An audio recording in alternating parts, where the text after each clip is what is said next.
Aujourd'hui, il est plus que temps que l'on s'attelle à l'essentiel. Et l'essentiel, c'est le travail à la base. Pour cela, il faudra fédérer tout le monde autour d'un leader. Non pas un leader toujours aux abonnés absents,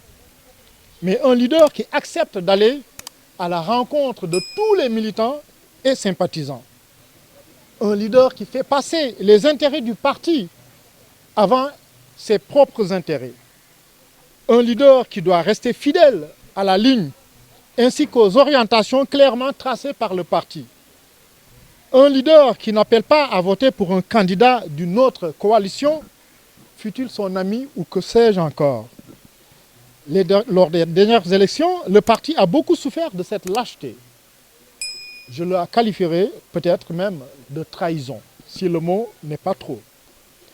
C'est pourquoi je comprendrai, et les responsables ici avec moi, qu'il est temps, nous comprenons, et acceptons ces voix de discordance qui se font entendre partout ailleurs. Et ces voix de discordance nous vaut aujourd'hui la tenue de ces points de presse. Pour autant, nous tendons la main à toutes ces voix pour dire que tous ensemble, nous appartenons à une même famille, la famille libérale. Tout ceci pour dire une seule chose, finalement, que les militants ne reconnaissent et jamais ne reconnaîtront M. Toussaint Manga comme leader ici à Ziguinchor. Si M. Toussaint Manga est là, c'est parce que des gens ont voulu qu'il soit là, en totale violation des règles de fonctionnement du parti. Et durant toutes ces années, personne n'a souhaité en parler.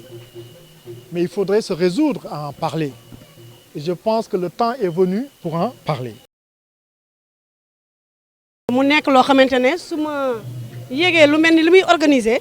dama ciy bég lool ma ànd ci ñëw Ziguinchor fekkee waxtaan bi ndax dafay am solo ndax lépp loo xamante ne Sénégal yëpp a ngi koy jàmbat addina bi yëpp a ngi koy wax muy Karim Meïssa Wade moo nekk ci actualité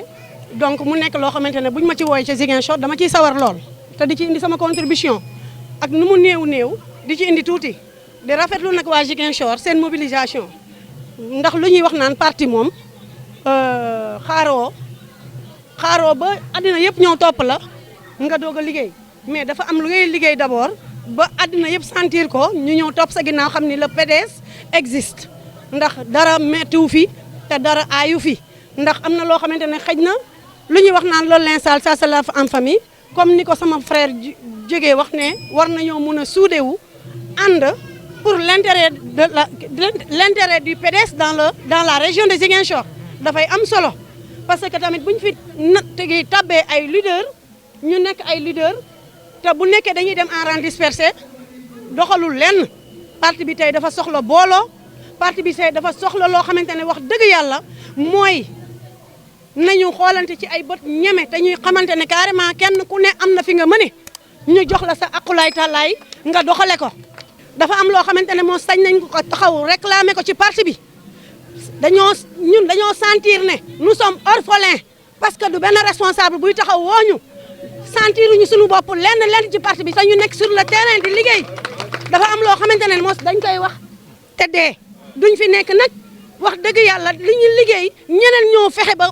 accaparer ko récupérer ko te fekk ne ñay liggéey ñu ngi si terrain bi mënul nekk il faut que ñu waxante dëgg jàkkaarloo def face ak parti bi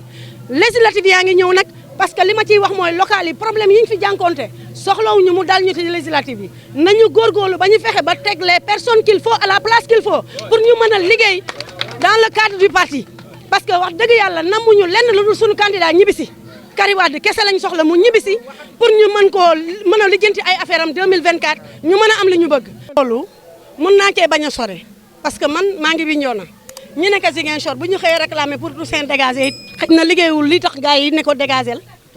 kon nag man du ma ci wax